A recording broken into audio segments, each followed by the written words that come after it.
Good morning બાળકો, કેમ છો બધા? મજામાં?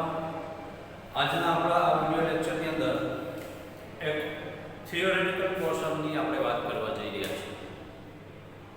આ લેક્ચર અથવા આ જે ટોપિક છે એની અંદર આપણે જે આગળના લેક્ચરમાં ગોળીય સપાટી વડે થતા વક્રીભવનના કન્સેપ્ટનો જે અભ્યાસ કર્યો એ મુદ્દાના તારણ ઉપરથી એટલે કે એના સૂત્ર પરથી આપણે આજે આ નવા પોઈન્ટ વિશે જોવા જઈ રહ્યા છીએ. તો આજના પોઈન્ટનું આજના ટોપિકનું ટાઇટલ આપણને આપેલું છે લેન્સ વડે થતું વક્રીભવન. આ ટાઇટલની અંદર આપણે લેન્સનું સૂત્ર તારવવાનું છે અને એક બીજું સૂત્ર છે જેને કહેવાય છે લેન્સ મેકર્સ સૂત્ર એટલે કે લેન્સ મેકરનું સૂત્ર. આ બે સમીકરણનો આપણે ઉપયોગ કરવાનો છે દાખલાઓની અંદર અને આ બંને સૂત્રો સુધી આપણને તારવણી પૂછી શકે એટલે પરીક્ષામાં આપણને પ્રશ્ન પૂછી શકાય કે લેન્સ મેકરનું સૂત્ર સાબિત કરો અથવા લેન્સ વડે થતું વક્રીભવન સમજાવો અથવા લેન્સનું સૂત્ર સાબિત કરો. તો આ ત્રણેય વસ્તુનો જવાબ આપણે એક જ આપવાનો છે. તો એના વિશે આપણે આજે જોઈએ લેન્સ વડે થતું વક્રીભવન.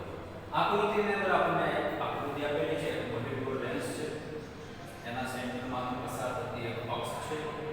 એ અક્ષ ઉપર લેન્સની ડાબી બાજુએ બિંદુવત વસ્તુ O નામની આપણે અહીં નાખેલી છે જે લેન્સના મધ્ય બિંદુ પ્રકાશીય કેન્દ્ર જેને કહેવાય એ P બિંદુથી U જેટલા અંતરે આવેલી છે. આ વસ્તુ છે તો વસ્તુ અંતરને આપણે સ્મોલ u વડે દર્શાવીએ છીએ. હવે એ વસ્તુમાંથી આ લેન્સ જેનું નામ આપણે આપ્યું છે ABC એક બાજુની સાઈડ, બીજી બાજુની સાઈડને આપણે નામ આપીએ છીએ ADC. ABC અને ADC. તો આ A ભાગ છે ABC સાઈડ જે પેલી બાજુની છે એના પર વસ્તુમાંથી પ્રકાશના બે કિરણો આપણે આપાત કરીએ છીએ લેન્સ પર. એક પ્રકાશનું કિરણ મુખ્ય અક્ષ પર આપાત કરશું એટલે એ પ્રકાશના કિરણનું વક્રીભવન નહીં થાય, માત્ર એ લેન્સમાંથી પાસ થશે, પારવર્તન થશે. બીજો પ્રકાશનું કિરણ આપણે આ ABC સપાટી પર અહીંયા કોઈ બિંદુએ આપાત કરીએ છીએ, ત્યાંથી વક્રીભવન થાય અને એ વક્રીભવન કિરણ અને આ મુખ્ય અક્ષ અથવા બીજો આપણો પ્રકાશનું કિરણ એ બંને વક્રીભવન કિરણો આ બિંદુએ ભેગા થાય છે. તે બિંદુએ આપણે નામ આપીએ છીએ I થી P સુધીનું અંતર છે એટલે આપણે પ્રતિબિંબ અંતર P કહેશું કારણ કે અહીંયા આપણને I બિંદુ પાસે પ્રતિબિંબ મળશે.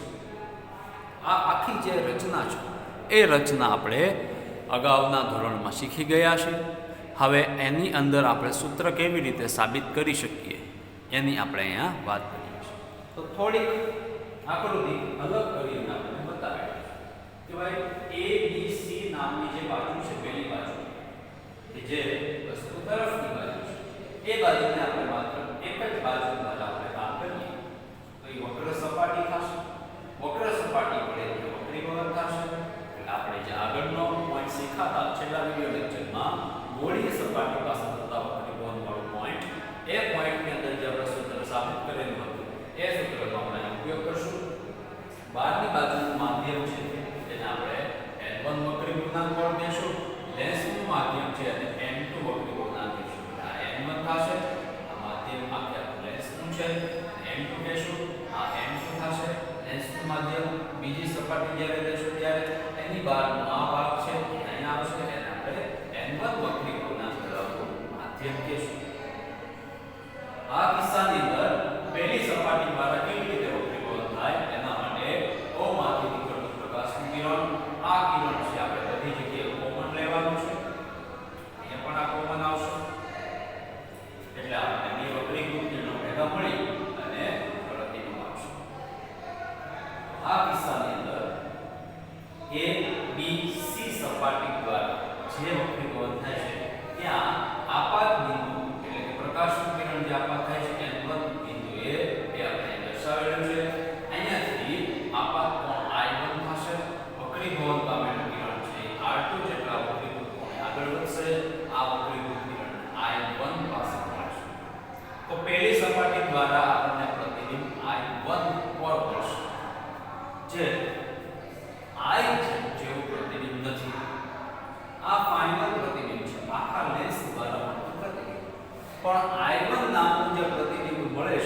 માત્ર પહેલી સપાટી દ્વારા મળશે, કારણ કે ત્યાં એક માધ્યમમાંથી પ્રકાશનું કિરણ બીજા માધ્યમમાં દાખલ થાય છે. આ સપાટી દ્વારા જ્યારે પ્રતિબિંબ મળતું હોય ત્યારે આપણે બીજી સપાટી જે ADC નામની લીધેલી છે તેને આપણે અવગણશું અથવા તો થોડી વાર ભૂલી જશું. તો માત્ર પહેલી સપાટી એટલે કે ABC નામની સપાટી દ્વારા આપણને પ્રતિબિંબ I1 મળે છે. ઓરિજિનલ વસ્તુ O નું પ્રતિબિંબ I1 પહેલી સપાટી દ્વારા મળે છે. હવે આપાત બિંદુએ આપણે લંબ ડ્રો કરવાની ટ્રાય કરીએ તો આ સપાટી આ બાજુ ક્યાંક કોન્ટૂર બનાવશે એટલે એનું કેન્દ્ર આપણે C1 કહીએ છીએ. સપાટી પહેલી છે એટલે એના કેન્દ્ર આપણે C1 કહીએ. C1 થી B સુધીનું અંતર છે એને આપણે R1 કહીએ છીએ. વક્રતા ત્રિજ્યા પણ પ્રથમ સપાટીની એટલે R1. હવે બીજા કેસમાં એવું થશે કે આ પ્રતિબિંબ છે એ બીજી સપાટી માટે વસ્તુ બની જશે, કારણ કે બીજી સપાટી છે પહેલી સપાટીની પાછળ આવે છે. લેન્સની અંદર પહેલી સપાટીની પાછળ બીજી સપાટી આવશે, પ્રતિબિંબ આવી જશે, આ બાજુ વસ્તુ હશે. તો આ લેન્સ દ્વારા આ જે પ્રતિબિંબ પહેલી સપાટી દ્વારા પ્રતિબિંબ મળ્યું એ બીજી સપાટી માટે વસ્તુ બની જશે, આભાસી વસ્તુ. તો આ આભાસી વસ્તુ I1 નું બીજી સપાટી છે એ વક્રીભવન કરાવી અને I પાસે ફાઇનલ પ્રતિબિંબ આપશે, જે આપણને જોવા મળતું અંતિમ પ્રતિબિંબ છે, જે ઓરિજિનલ વસ્તુનું ઓરિજિનલ પ્રતિબિંબ છે, અંતિમ પ્રતિબિંબ, છેલ્લું પ્રતિબિંબ છે. તો આ કિસ્સામાં આપણને બીજી સપાટી જેનું નામ આપણે આપેલું છે ADC, આ ADC નામની બીજી સપાટી દ્વારા જે પ્રતિબિંબ મળે છે ફાઇનલ પ્રતિબિંબ થાય છે, પણ એના માટે જે વસ્તુ છે એ I1 છે. શું કામ I1 છે એના માટે વસ્તુ તરીકે વર્તશે આભાસી વસ્તુ? તો કે બીજી સપાટી આ તરફ છે એને આ વસ્તુ દેખાશે નહીં, એને એની સામે રહેલું પ્રતિબિંબ દેખાશે. એટલે કે પહેલી સપાટી દ્વારા મળેલું પ્રતિબિંબ એ બીજી સપાટી માટે વસ્તુ બની જશે. એટલે આપણા માટે ફાઇનલ વસ્તુ અંતર છે એ I1 સુધીનું થશે. અંતિમ પ્રતિબિંબ અંતર છે એ આપણને I સુધી મળશે. આ વસ્તુ અંતર, આ મળશે પ્રતિબિંબ. આ વાત ઉપરથી આપણે લેન્સ વડે થતા વક્રીભવનના ટોપિકની અંદર આપણે લેન્સ મેકરનું સૂત્ર એક જોવાનું છે અને બીજું જે સૂત્ર છે એ લેન્સનું સૂત્ર આપણે અહીંયા સાબિત કરવાનું છે. તો શરૂઆત કરીએ. પહેલી સપાટી દ્વારા થતા વક્રીભવનની મદદથી છેલ્લા વિડિયો લેક્ચરમાં આપણે જે મુદ્દા વિશે શીખી ગયા એ ટોપિક જેમાં આપણે છેલ્લે સમીકરણ સાબિત કરેલું હતું લેન્સ સપાટી દ્વારા વક્ર સપાટી દ્વારા થતા વક્રીભવન, એ મુદ્દાનો આપણે ઉપયોગ કરશું અને સાબિતી આપશું કેવી રીતે લેન્સ મેકરનું સમીકરણ છે એ સાબિત કરી શકાય. ટાઇટલ આપીએ સપાટી 1 માટે. આ પહેલી સપાટી છે, સપાટી 1. આ સપાટી બીજી છે.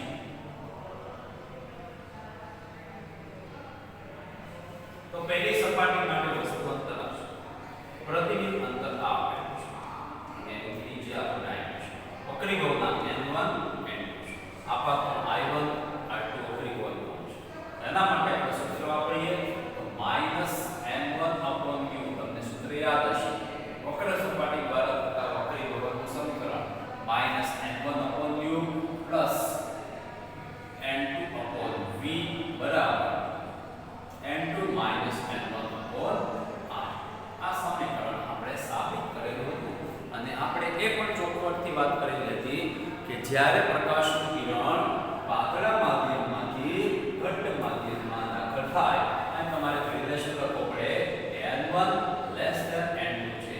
લેન્સનો વક્રીભવનાંક વધારે છે, બહારનો વક્રીભવનાંક ઓછો છે, કારણ કે બહાર છે હવાનું માધ્યમ હશે, હવા કરતા લેન્સ ઘટ્ટ માધ્યમ થશે.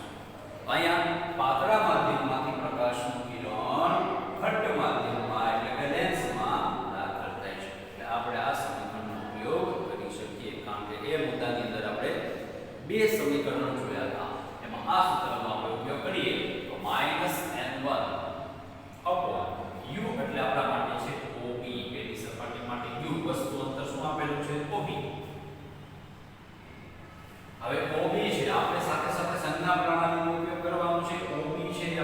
આમ આપશું પ્રકાશનું કિરણ આમ જાય છે એટલે વિરુદ્ધ દિશામાં મોકવા ભાગ તો આપણે ઋણ લેવા પડશે આ માઈનસ એ બે અલ્ટીમેટલી કેન્સલ થઈ જશે પ્લસ n2/v તો પહેલી સપાટી માટે પ્રતિબિંબ ક્યાં મળે છે તો i1 પાસે એટલે bi1 તો આપણે અહીંયા નામ આપશું બરાબર n2 - n1 upon r એની ત્રિજ્યા કેટલી છે તો કે bc1 b થી c1 સુધી મંતરનું નામ આપણે r1 આપેલું છે કારણ કે એ પ્લસ થશે આ પણ અંતર પ્લસ થશે એટલે બંને મે પ્લસ રાખેલા છે આ વાત થઈ પહેલી સપાટી દ્વારા થતા પરિભ્રમણની વાત આને સમીકરણ નંબર 1 નામ આપીએ છીએ હવે બીજી વાત અહીં માઈનસ પ્લસ ગણી લેશું સપાટી નંબર 2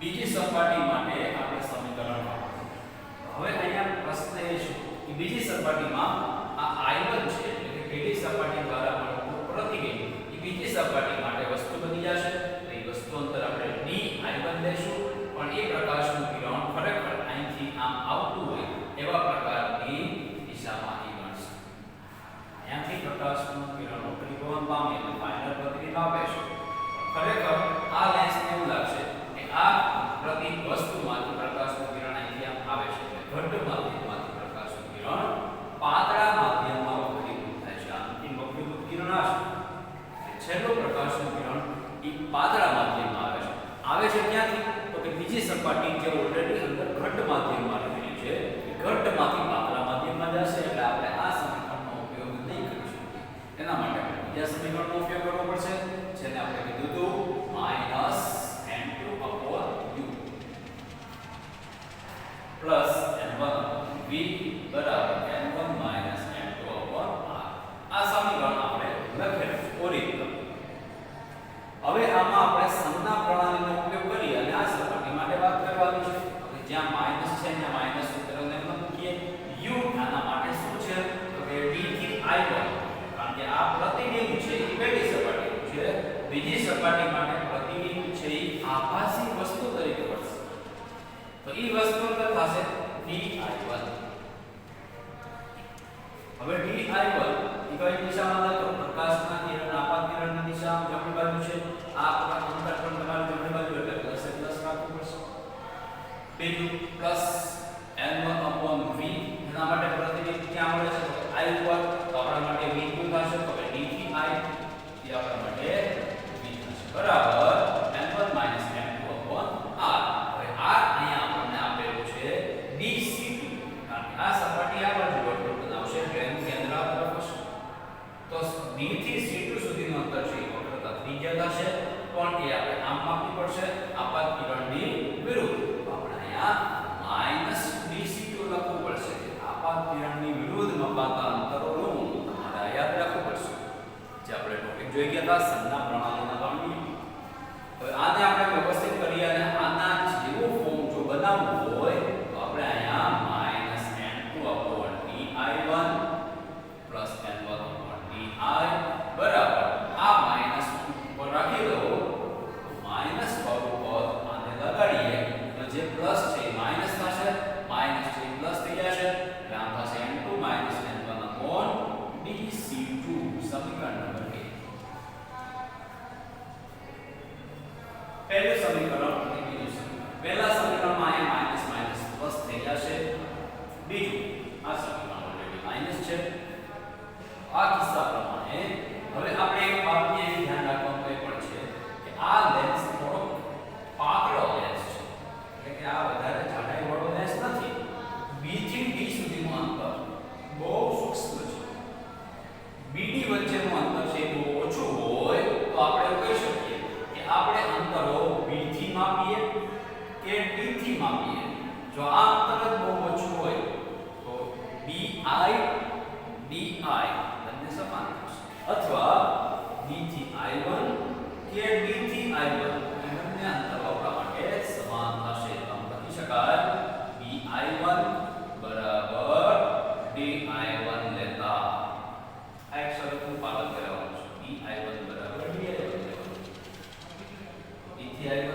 પ્લસ બે સમીકરણ આપણે સરવાળો કરશું. સમીકરણ 1 વત્તા સમીકરણ 2 લેતા બે સમીકરણનો જો આપણે સરવાળો કરીએ તો અહીં ડાબી બાજુ n1 upon OB minus minus plus થઈ ગયો પ્લસ n2 upon હવે bi1 છે ત્યાં હું bi1 લઉં છું bi1 પ્લસ ખરેખર પ્લસ ને બદલે માઈનસ લેવું પડશે કારણ કે આ પદ માઈનસ છે minus n2 upon di1 plus n1 upon di બરાબર આ વત્તા આ બે પદનો જમણી બાજુનો સરવાળો પણ જમણી બાજુમાં અંશ કોમન છે n2 n1 એટલે આપણે એક વખત લખીએ n2 n1 કૌંસમાં 1 upon bc1 plus 1 upon dc2 આવું થશે. હવે આ સમીકરણમાં આ પદ અને આ પદ કેન્સલ થશે પ્લસ માઈનસ બાકી શું વધે છે તો કે n1 upon OB plus n1 upon di બરાબર n2 n1 કૌંસમાં 1 upon bc1 plus 1 upon dc. ફરી પાછું અહીંયા આપણે કન્ડિશનનો ઉપયોગ કરવાનો છે. આ સમીકરણ સુધી તમને ખ્યાલ હોવો જોઈએ કે કેવી રીતે આપણે કયા સ્ટેપમાંથી કયા સ્ટેપમાં ગયા છે. અહીંયા આપણે ધારીએ કે આ વસ્તુ છે એ ખૂબ જ મોટા અંતરે છે લેન્સથી અનંત અંતરે છે તો O થી B સુધીનું અંતર છે એ આપણે ઇન્ફાઇનાઇટ લઈએ OB બરાબર ઇન્ફાઇનાઇટ અનંત. જો વસ્તુ અનંત અંતરે હોય તો લેન્સ દ્વારા એનું પ્રતિબિંબ વક્રીભવન પામે અને ક્યાં મળે લેન્સના મુખ્ય કેન્દ્ર ઉપર. તો આપણને પ્રતિબિંબ અંતર v કેટલું મળે તો કે લેન્સની કેન્દ્ર લંબાઈ જેટલું. તો અહીંયા આપણે di1 ની જગ્યાએ અથવા di ની જગ્યાએ ફાઇનલ પ્રતિબિંબ di છે તો di બરાબર આપણને મળે f. કેન્દ્ર લંબાઈ જેટલું અંતર છે એ પ્રતિબિંબ અંતર મળશે કારણ કે વસ્તુ અનંત અંતરે છે. તો આ મૂલ્ય આપણે આ સમીકરણમાં મૂકીએ n1 બેમાંથી કોમન લઈએ n1 કોમન અથવા n1 upon OB કોઈ પણ ના છેદમાં અનંત એટલે અહીં જવાબ છે કોઈ જવાબ n1 upon di એટલે f બરાબર n2 n1 કૌંસમાં 1 upon bc1 અથવા એમ જ રાખી ગયું છે bc1 પ્લસ 1 upon bc2. આ જે સમીકરણ છે એ સમીકરણને આપણે લેન્સ મેકરનું સમીકરણ કહીશું. સમીકરણ નંબર 3 લેન્સ મેકર્સનું તો ત્રીજું સમીકરણ જો આપણને એવું ચોખવટથી એ લોકો પૂછે કે લેન્સ મેકરનું સૂત્ર સાબિત કરો તો આપણે આટલી વસ્તુ સાબિત કરવી પડશે. લેન્સ મેકરનું પણ જો એવું કહે કે લેન્સનું સૂત્ર સાબિત કરો તો હજી આપણે આનાથી એક સ્ટેપ આગળની બાજુ જવું પડશે અને એ સ્ટેપ આપણે આ પ્રમાણે લેશું.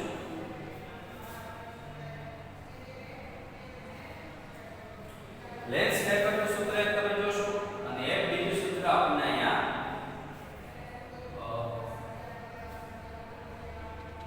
આ એવું છે અથવા એક આ સમીકરણને વચ્ચે આપણે એક નામ આપવું છે. આ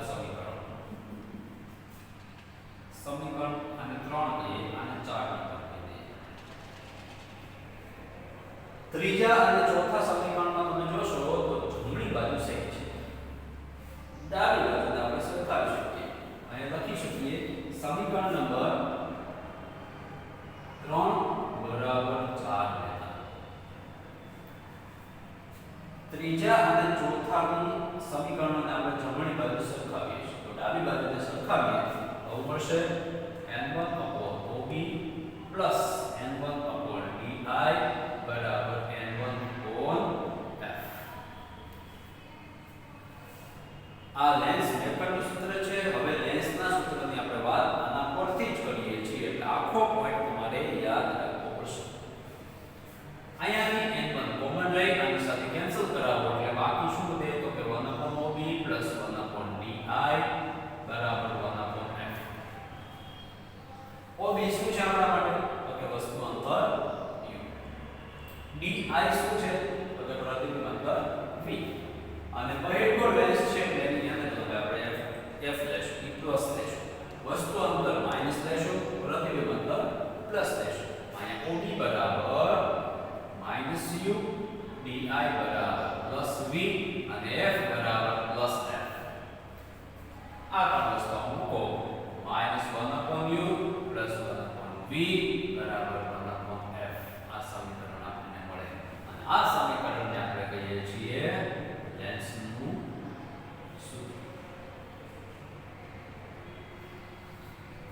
આ છે લેન્સ મેકર્સનું સૂત્ર. તો લેન્સ મેકર્સના સૂત્ર પરથી આપણે લેન્સનું સૂત્ર છે એ સાબિત કરી શકીએ. આ છે આપણો આજનો ટોપિક, જેનું નામ છે લેન્સ વડે થતું કવર. આખો પોઈન્ટ આપણને 4 માર્ક્સની અંદર પૂછી શકે. લેન્સનું સૂત્ર સાબિત કરો અથવા લેન્સ વડે થતું વક્રીભવન સમજાવો. 3 થી 4 માર્ક્સની અંદર આ ટોપિક છે. બહુ સરળ ટોપિક છે. 2 વખત પ્રેક્ટિસ કરશું એટલે આપણને મગજમાં આવી જશે કે કેવી રીતે આમાં કામ કરવાનું છે. સ્ટેપ બાય સ્ટેપ કયા પ્રકારે આપણે જોવાનું છે. તો આ એક કન્ડિશન આ યાદ રાખવાની છે, બીજી કન્ડિશન આ યાદ રાખવાની છે. અને લેન્સ મેકરનું સૂત્રનો ઉપયોગ આપણે દાખલાઓની અંદર કરવાનો છે. તો અહીંયા આપણે આ સૂત્રને બીજા એક ફોર્મમાં જો કન્વર્ટ કરીએ તો આ પ્રકારે આપણને લેન્સ મેકરનું બીજું એક સ્વરૂપ મળે. અહીંયા n1 છે એ અંશમાં છે અને બીજી બાજુ છેદમાં જવા દો તો ત્યાં 1/f n2 - n1 છેદમાં આવે છે n1 1/bc1 b થી c1 સુધીનું અંતર એને આપણે r1 કીધું છે અને પ્લસ થશે કારણ કે આપાત કિરણની દિશામાં હશે. 1/r1 પ્લસ 1/bc2 b થી c2 સુધીનું અંતર બીજી સપાટીની ત્રિજ્યા એને આપણે નામ r2 આપેલું છે પણ એ થશે નો એટલે અહીંયા પ્લસ અને આનું માઈનસ અલ્ટિમેટલી માઈનસ થશે 1/r. આ સમીકરણ પણ લેન્સ મેકરનું સમીકરણ જ ગણાય. લેન્સ મેકર્સનું સૂત્ર. હજી તમને એક સ્ટેપ આગળ લઈ જઈએ એમાં આપણે એવું કરી શકીએ કે n2 n1 ના છેદમાં n1 છે. તમારી ટેક્સ્ટ બુક અનુસાર આપણે સૂત્ર બનાવવું હોય તો આ n1 વડે જે ભાગ્યા છે એને આપણે સેપરેટ ભાગાકાર કરીએ તો 1/f બરાબર આ થશે n2/n1 માઈનસ n1/n1 કૌંસમાં 1/r1 માઈનસ 1/n1 કેન્સલ થશે એટલે ત્યાં 1 વધશે. n2/n1 સાદા વક્રીભવનના મુદ્દાની અંદર આપણે શીખી ગયા હતા n2/n1 જે વક્રીભવનાંક છેદમાં છે એની સાપેક્ષે અંશમાં છે એનો વક્રીભવનાંક આની જગ્યાએ લખી શકું n21 એકની સાપેક્ષે બીજા માધ્યમનો વક્રીભવનાંક માઈનસ આ ઉડી જશે એટલે 1 અહીંયા કૌંસ એમનેમ રહેશે. આ સમીકરણ 1/f. આ સમીકરણ પણ લેન્સ મેકર્સનું સૂત્ર થશે. આપણા માટે લેન્સ મેકરના સૂત્ર 3 થશે. એમાં આ કરતા તમે આને યાદ રાખો વધારે સારું રહેશે કારણ કે આપણે ત્રિજ્યાઓ આપેલી છે r1 અને r2. r2 ત્રિજ્યા તમારે અહીંયા માઈનસ લેવી પડશે. આ સૂત્રનું માઈનસ છે. હવે તમે દાખલાઓ કરવા બેસો લેન્સ મેકરના સમીકરણ ઉપરથી દાખલા તરીકે તમને બે વક્રીભવનાંક આપ્યા હોય, બંને ત્રિજ્યાઓ આપી હોય અને એની કેન્દ્ર લંબાઈ શોધવાનું કીધું હોય તો તમારે લેન્સની કેન્દ્ર લંબાઈ જે કાંઈ પણ આવે પ્લસ માઈનસ એના પરથી એનો લેન્સનો પ્રકાર નક્કી થશે. પણ r1 અને r2 ના મૂલ્ય લેન્સ માટે r1 પ્લસ લેવાનું હંમેશા કારણ કે જમણી બાજુની ત્રિજ્યા થશે, r2 માઈનસ લેવાનું કારણ કે બીજી સપાટીની ત્રિજ્યા થશે. એ ડાબી ત્રિજ્યા આવશે, પહેલી સપાટીની ત્રિજ્યા જમણી બાજુ આવશે.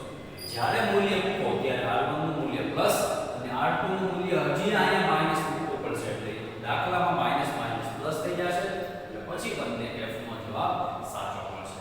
નહીં તો જવાબમાં લોચા લાગશે અથવા જવાબ આપણો ખોટો પડશે. પાછી સંજ્ઞા પ્રણાલીનો તમારો ઉપયોગ કરી અને આ સૂત્રનો ઉપયોગ કરી અને દાખલાઓની ગણતરી કરવાની થશે.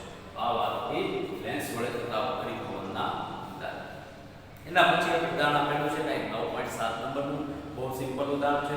એમાં એક વસ્તુ આપેલી છે કે જાદુગર છે એ પોતાના પ્રોગ્રામની અંદર એક લેન્સ છે એને એક પ્રવાહીમાં ડૂબાડે છે. હવે પ્રવાહીમાં ડૂબાડ્યા પછી લેન્સનો વક્રીભવનાંક તમને ત્યાં આપેલો છે કે લેન્સ છે એ એનો વક્રીભવનાંક 1.47 જેટલો છે. આ 1.47 વક્રીભવનાંક ધરાવતા લેન્સને પ્રવાહીમાં ડૂબાડે છે. તો પ્રવાહીમાં જ્યારે લેન્સ મૂકવામાં આવે ત્યારે લેન્સ અદૃશ્ય થઈ જાય છે, દેખાતો નથી બહાર. એનો મતલબ એવો થાય તો આપણને એવું પૂછ્યું છે કે આ પ્રવાહીનો વક્રીભવનાંક કેટલો હશે. બીજું પ્રશ્ન એવો પણ પૂછ્યો છે કે શું એ પ્રવાહી પાણી હશે. તો આપણે એક તારણ એવું આપી શકીએ કે કોઈ વસ્તુ કોઈ વસ્તુની અંદર ડુબાડવામાં આવે, મૂકવામાં આવે અને ઈ ત્યાં ન દેખાતી હોય, એનો મતલબ એવો થાય કે બંને માધ્યમો, બંને વસ્તુઓનો વક્રી ગુણાંક સેમ છે, સરખો છે, તો જ વસ્તુ આપણને જોઈ શકાય નહીં. હવાની અંદર કોઈ બીજી હવા છે કે જ્યારે દાખલ થાય અથવા દાખલ કરવામાં આવે ત્યારે આપણે જોઈ શકતા નથી, કારણ કે હવા છે એ બંને બધા અલગ પ્રકારની હોય, બંનેનો વક્રી ગુણાંક તો સેમ છે એટલે આપણે તેને અલગ પાડી શકતા નથી. આના ઉપરથી આપણે એવું કહી શકીએ કે જે પ્રવાહીમાં આટલા વક્રી ગુણાંક વાળો લેન્સ ડુબાડેલો છે એ પ્રવાહીનો વક્રી ગુણાંક પણ લેન્સના વક્રી ગુણાંક જેટલો હોવો જોઈએ. તો આપણને એક જવાબ મળી જાય કે લેન્સનો વક્રી ગુણાંક પણ 1.47 છે. એવી રીતે પ્રવાહીનો વક્રી ગુણાંક પણ 1.47 કે એની નજીક હોવો જોઈએ. અને 1.47 વક્રી ગુણાંક પાણીનો નથી, મતલબ એ પ્રવાહી પાણી નથી, કારણ કે પાણીનો વક્રી ગુણાંક 1.33 છે. પાણીમાં આપણે લેન્સ મૂકશું, કાચ મૂકશું તો આપણને લેન્સ દેખાશે, કારણ કે બંને માધ્યમના વક્રી ગુણાંક જુદા પડશે. તો એક સામાન્ય માહિતી ઉપરથી અથવા જાણકારી ઉપરથી આપણે કહી શકીએ કે 1.47 ની નજીકનો વક્રી ગુણાંક ધરાવતું માધ્યમ પ્રવાહી છે, ગ્લિસરીન છે. તો એ પ્રવાહી ગ્લિસરીન હોઈ શકે અને એ ગ્લિસરીનમાં કાચ મૂકવામાં આવે, લેન્સ મૂકવામાં આવે તો એ લેન્સ બહારથી આપણને જોઈ શકાશે નહીં, અદૃશ્ય થઈ ગયેલો લાગશે. હકીકતમાં ફિઝિક્સ છે પણ જાદુગર છે એ એના પ્રોગ્રામની અંદર આવા પ્રકારના ફિઝિક્સનો ઉપયોગ કરે છે. આપણે આપણા નોલેજ માટે આ એક કન્સેપ્ટને યાદ રાખવાનું છે કે કોઈ પણ માધ્યમમાં બીજી વસ્તુ જ્યારે મૂકવામાં આવે ત્યારે બંને વસ્તુઓનો વક્રી ગુણાંક સરખો હોય ત્યારે આપણને બંને વસ્તુઓ અલગ દેખાતી નથી. એની પાછળનું એક જ કારણ છે, બંને માધ્યમના વક્રી ગુણાંક સરખા હોવા. આ વાત હતી આપણને એક થિયોરેટિકલ નાનકડા ઉદાહરણની 9.7 નંબરની. બીજું મેઇન વાત છે આ આખો કન્સેપ્ટ છે આપણે કમ્પ્લીટલી સામગ્રી સાથે તૈયાર કરવાનો છે. તો બને એટલી વખત, શક્ય એટલી વખત અને ન આવડે ત્યાં સુધી આપણે આ મુદ્દાને તૈયાર કરશું, પ્રેક્ટિસ કરશું, 2-4 વાર લખશું, ત્યાર પછી આપણને આ મુદ્દા વિશે વધારે પડતી માહિતી મળશે. આ સૂત્રનો ઉપયોગ, લેન્સનું સૂત્ર તો આપણે ઘણા વર્ષોથી જાણીએ છીએ, પણ લેન્સ મેકર્સનું જે સૂત્ર છે એનો ઉપયોગ આપણે સ્વાધ્યાયના દાખલાઓની અંદર કરવાનું છે. મેં તમને કીધું પ્રમાણે આ સમીકરણનો આપણે ઉપયોગ કરશું એટલે આપણે વ્યવસ્થિત રીતે અને સારી રીતે આપણે દાખલો ગણી શકશું.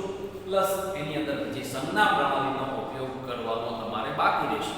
જ્યારે રકમમાં ડેટા આપેલો હોય એનું તમે મૂલ્ય મૂકી અને જ્યારથી ગણતરીની શરૂઆત કરો ત્યારે તમારે સંજ્ઞા પ્રણાલીના નિયમ ભૂલવાના નથી. ફરી પાછું દાખલો કરાવી દઉં છું કે જમણી બાજુની જે ત્રિજ્યા છે એટલે કે R1, આ સપાટીની ત્રિજ્યા આપણને આ બાજુ મળે એ આપણે આમ માપશું એટલે આ બાજુ કિરણની દિશામાં જ મપાશે એટલે R1 આપણે પ્લસ લેવાની છે, જ્યારે R2 છે એ માઈનસ લેવાની છે. પણ યાદ રાખજો માત્ર બહિર્ગોળ લેન્સની અંદર, જો અંતર્ગોળ લેન્સ હોય તો એ વસ્તુ જુદી થશે, ઉલટાઈ જશે, R1 ત્યાં માઈનસ થઈ જશે, R2 પ્લસ થઈ જશે. આ વસ્તુ આપણે યાદ રાખવાનું છે, શીખવાનું છે. સાથે આની રિલેટેડ જે કાંઈ પણ હોમવર્ક છે થિયરી તો લખીએ જ છીએ આપણે, પણ સ્વાધ્યાયના દાખલાઓ પણ આપણે સાથે સાથે ગણતા જશું જેથી કરીને આપણને વધારે પ્રેક્ટિસ થાય. તો આ ટોપિકની અંદર આ વિડીયોમાં આપણે આટલું રાખશું. બાકીનો મુદ્દો છે આપણે નેક્સ્ટ ટાઈમ લેશું. એ મુદ્દાની અંદર આપણે બીજા નવા પ્રકારના કન્સેપ્ટ, નવા ટોપિક વિશે ચર્ચા કરશું. આવજો.